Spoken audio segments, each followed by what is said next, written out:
નમસ્કાર મિત્રો, 21 HU hub YouTube ચેનલમાં આપનું હાર્દિક સ્વાગત છે. મિત્રો, ટાટ 2026ની પરીક્ષામાં મુખ્ય પરીક્ષામાં ચર્ચાપત્ર જે છે તેના વિશે આજે આપણે વિડીયોમાં વાત કરવાના છીએ. ટાટ એસની પરીક્ષા હોય કે ટાટ એચએસની પરીક્ષા હોય મિત્રો, તેમાં મુખ્ય પરીક્ષામાં ગુજરાતી વર્ણનાત્મક પેપર 1ની અંદર 20 ગુણની અંદર બે ચર્ચાપત્ર આપણને લખવાના પૂછાય છે. બે ચર્ચાપત્રો હોય છે જે આશરે 200 શબ્દોમાં લખવાના હોય છે. તો ચર્ચાપત્ર લખવા દરમિયાન શું આપણે ધ્યાનમાં રાખીશું, ચર્ચાપત્ર અને પત્ર લેખન બંને વચ્ચે શું તફાવત છે એ પણ આપણે કેવી રીતે ધ્યાનમાં રાખીશું. ચર્ચાપત્ર લખવાનું પ્રોપર માળખું શું છે કે જેથી કરીને આપણે પ્રોપર માળખા મુજબ 200 શબ્દોમાં ચર્ચાપત્ર લખી શકી અને 100% માર્ક્સ મેળવી શકીએ. સાથે 2026માં કયા વિષયો જે છે કે જે ચર્ચાપત્ર માટે પૂછાઈ શકે તેવા છે અને આપણે કોઈ બે ચર્ચાપત્રોને અહીંયા સંપૂર્ણ લખાણ જે છે ઉદાહરણ સાથે જોવાના છીએ. તો શરૂઆત કરીએ મિત્રો આગળ કે ચર્ચાપત્ર એટલે ખરેખર શું છે એમ. તો ચર્ચાપત્ર એટલે વર્તમાન પત્રના જે તંત્રીને આપણે લખવામાં આવતો એક વિશિષ્ટ પત્ર છે. એ કોઈ પણ ન્યૂઝપેપર હોય, સામાયિક પત્ર હોઈ શકે તેની અંદર. ચર્ચાપત્રનો મુખ્ય હેતુ જે છે એ સામાજિક, શૈક્ષણિક કે સાંપ્રત સમસ્યાઓ જે પર લોકો અને તંત્રનું ધ્યાન દોરવાનું છે. એટલે ખૂબ જ મોટા પ્રમાણમાં લોકોની અસર કરતી જે સમસ્યાઓ છે તેને આપણે વાચા આપવાનું જે છે ચર્ચાપત્રનું એક માધ્યમ છે. ટાટ પરીક્ષાની અંદર ચર્ચાપત્ર દ્વારા જે છે એ શિક્ષકોની તાર્કિક વિચારસરણી અને ભાષાકીય અભિવ્યક્તિ ચકાસવાનો એક હેતુ રહેલો છે. હવે આપણે વાત કરીએ કે પત્ર લેખન અને ચર્ચાપત્ર આ બંને વચ્ચે મુખ્ય તફાવત શું છે. તો હેતુની દ્રષ્ટિએ જો આપણે વાત કરીએ તો પત્ર લેખનનો જે હેતુ જે છે એ વ્યક્તિગત કે વહીવટી ઉકેલ મેળવવા માટેનો છે, જ્યારે ચર્ચાપત્રનો જે હેતુ છે જનજાગૃતિ અને જાહેર પ્રશ્નોની ચર્ચા માટેનો છે. કોને લખાય છે તો મોટાભાગે સંબંધિત અધિકારી કે આચાર્યને કે સાથે મિત્ર કે સગા સંબંધીને આપણે લખતા હોઈએ છીએ. જ્યારે ચર્ચાપત્ર જે છે વર્તમાન પત્રના તંત્રીશ્રી હોઈ શકે, કોઈ સામાયિક જનરલના તંત્રીશ્રીને આપણે લખતા હોઈએ છીએ. આ સામાન્ય રીતે પત્ર લેખન કોણ વાંચતા હોય છે તો મોટાભાગે કોઈ એક અધિકારી કે કોઈ એક વ્યક્તિ કે સગા સંબંધી વાંચતા હોય છે. જ્યારે ચર્ચાપત્ર એ અખબારના માધ્યમથી લાખો લોકો સુધી આ સમાચાર પહોંચતા હોય છે. ભાષા શૈલીની જો વાત કરીએ તો સામાન્ય પત્ર લેખન એ વિનંતી કે ફરિયાદ સ્વરૂપે હોય છે, જ્યારે ચર્ચાપત્ર એ તાર્કિક કટાક્ષ ભાષાની અંદર પૃથ્થકરણાત્મક ભાષામાં હોઈ શકે, સમાધાનકારી ભાષા જે છે તે તો આ પ્રકારની જે શબ્દો અને ભાષા શૈલી તેમાં જોવા મળે છે. તો ખાસ પત્ર લેખન અને ચર્ચાપત્રનું મિત્રો આ તફાવત જે છે ધ્યાનમાં રાખશો, જેથી એ બંને જુદા છે એવું ખ્યાલ રહે અને તમે લખતી વખતે એ બાબત ઉપર ફોકસ કરી શકો. ચર્ચાપત્રના જો આપણે પ્રકારની વાત કરીએ તો અહીંયા મુખ્ય 3 પ્રકાર હોઈ શકે છે. એક છે સામાજિક ચર્ચાપત્ર, શૈક્ષણિક ચર્ચાપત્ર અને સાંપ્રત વહીવટી ચર્ચાપત્ર. સામાજિક ચર્ચાપત્ર એટલે કે જેમાં સમાજમાં પ્રવર્તતા જે કુરિવાજ છે, વ્યસન છે કે મીડિયા જેવા મુદ્દાઓ પર લોકજાગૃતિ લાવવા માટે ચર્ચાપત્ર લખાતું હોય છે. શૈક્ષણિક ચર્ચાપત્રમાં શિક્ષણ વ્યવસ્થા, નવી જે શિક્ષણ નીતિઓ છે, મૂલ્યલક્ષી શિક્ષણની કોઈ વાત હોય, વિદ્યાર્થીઓના પ્રશ્નોને ઉજાગર કરવા માટેની વાત હોય, તો આ પ્રકારના વિષયોનો શૈક્ષણિક ચર્ચાપત્રમાં સમાવેશ થાય છે. અને સાંપ્રત વહીવટીની અંદર જો વાત કરીએ તો આપણી પર્યાવરણ છે, સ્વચ્છતા, ટ્રાફિક નિયમન, વર્તમાન વહીવટી સમસ્યાઓ, ભ્રષ્ટાચાર, આવા ઘણા બધા મુદ્દાઓ ઉપર તંત્રનું ધ્યાન દોરવા માટેના ચર્ચાપત્રમાં હોઈ શકે છે. હવે ચર્ચાપત્રનું જો આદર્શ માળખાની જો આપણે વાત કરીએ મિત્રો તો તે મુખ્ય 2 ભાગમાં વહેંચાયેલું છે. તેમાં ભાગ 1ની અંદર શું આવે છે, આવરણ પત્ર, જેને આપણે સાદી ભાષામાં શું કહીએ છીએ, ફોરવર્ડિંગ પણ કહીએ છીએ. ફોરવર્ડિંગ પત્ર પણ કહી શકીએ આગળ. એટલે કે તંત્રીને લેખ છાપવા માટે એક વિનંતી કરતો એક ટૂંકો પત્ર છે જેને આવરણ પત્ર કહેવામાં આવે છે. અને ભાગ 2 જે છે જેની અંદર મુખ્ય લેખ એટલે કે જે આપણે સમસ્યા જે નક્કી કરી છે જેના ઉપર ચર્ચાપત્ર લખવાનું છે તો તેની સમસ્યા, તેનું વિશ્લેષણ અને ઉકેલ દર્શાવતો એક વિગતવાર પત્ર તેની અંદર મૂકવામાં આવે છે. ખાસ નોંધ એ છે કે આ બંને જે ભાગ 1 અને 2 એટલે કે આવરણ પત્ર અને મુખ્ય ભાગ આ બંને મળીને ચુસ્તપણે આપણે ધ્યાન રાખવાનું છે કે 200 શબ્દોની મર્યાદામાં જ હોવું જોઈએ. હવે ભાગ 1ની વાત કરીએ મિત્રો તો તેમાં કઈ કઈ બાબતોનો સમાવેશ થાય છે. તો ભાગ 1ની અંદર આવરણ પત્રની અંદર સૌથી પહેલા આપણે અહીંયા જે રીતે પત્ર લેખનમાં હતું એ રીતે અહીંયા લેફ્ટ સાઈડની અંદર જે લખનાર છે પ્રેષક, એટલે આપણે પોતે આવીએ. લખનારનું જે આપણું નામ સરનામું જે છે તેની અંદર આવે છે. આમાં પણ વ્યક્તિગત કોઈ ઓળખ આપણી છતી ન થાય તે ધ્યાનમાં રાખવાનું છે. ત્યારબાદ અહીંયા ડાબી બાજુ અહીંયા તમે જુઓ છો લખનારનું જે લાઈન પૂરી થાય છે અહીંયા એના નીચેથી શરૂઆત થાય છે અહીંયા. તો ત્યાં પ્રતિ એટલે કે મેળવનારનું એટલે કે ડાબી બાજુ નીચેથી શરૂ માનનીય તંત્રીશ્રી, અખબારનું નામ, શહેર એ બધું આવી શકે છે અહીંયા. એટલે પ્રતિ તંત્રીશ્રી, જે તે ન્યૂઝપેપર કે સમાચાર પત્રનું નામ અને શહેર. ત્યારબાદ અહીંયા જે આવે છે મિત્રો વિષય આવશે. અહીંયા એક આપણે આડી લીટી કરીએ છીએ પછી વિષય.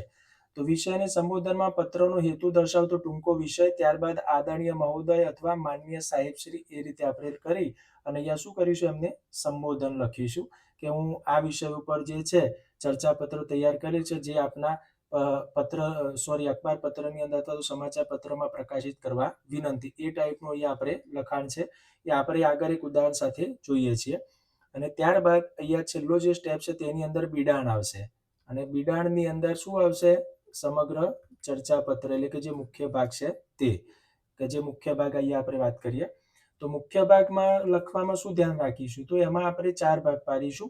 એમાં સૌથી પહેલા અહીંયા આપણે જે ભાગ છે પહેલો એમાં આવશે શીર્ષક, એટલે કે એક ચોક્કસ અને ખૂબ જ ઓછા શબ્દોમાં અને સમગ્ર વિષયનું રજૂઆત થાય એવું એક શીર્ષક આપણે આપીશું. ત્યારબાદ અહીંયા પ્રસ્તાવના રૂપ સમસ્યાની જે વર્તમાન સ્થિતિ છે તેના અનુરૂપ અહીંયા લેખ લખવાનો છે એની એક અહીંયા પ્રસ્તાવના આપણે રજૂ કરીશું. ત્યારબાદ એનું વિશ્લેષણ, તો આ જે મુખ્ય ફકરો છે જેની અંદર સમસ્યાના જે કારણો, એની સમાજ, શિક્ષણ, યુવાનો ઉપર પડતી અસરો વગેરે બાબતોની એક સિમ્પલ રીતે અહીંયા વિગતે રજૂઆત કરવાની છે. અને ત્યારબાદ અંતિમ જે ફકરો છે તે ઉકેલ માટેનો, કે આ પ્રકારની જે સમસ્યા જે છે તેનો ઉકેલ લાવવા માટે શું થઈ શકે એવું છે સરકાર દ્વારા કે લોકો દ્વારા કે તંત્ર દ્વારા, તો એ ઉકેલની અપેક્ષા જે છે અહીંયા લખવાની થાય છે. તો આ મુખ્ય ભાગ છે. હવે આમાં વધુમાં વધુ સારા ગુણ મેળવવા માટે આપણે શું ધ્યાન રાખીશું તો શબ્દ મર્યાદા એટલે કે 200 શબ્દોની મર્યાદા છે એનું આપણે ચુસ્તપણે ધ્યાન રાખીશું. પરીક્ષામાં પોતાની સાચી ઓળખ ક્યાંય છતી ન થાય એ માટે અબ, ક, ક્ષ, જ જેવાનો ઉપયોગ કરીશું. ભાષાકીય શુદ્ધતા ઉપર ધ્યાન રાખીશું અને સંતુલન એટલે કે આવરણ પત્ર ટૂંકું રાખવાની વાત છે 40 થી 50 શબ્દોમાં. જ્યારે મુખ્ય લેખ જે છે તેમાં વિશ્લેષણ ઉપર વધુ ભાર આપતા 150 શબ્દોની અંદર મુખ્ય ભાગ જે લેખ છે લખવાનો છે. તો આ 4 બાબતોનું ખાસ આપણે ધ્યાન રાખીશું સારા સ્કોર મેળવવા માટે.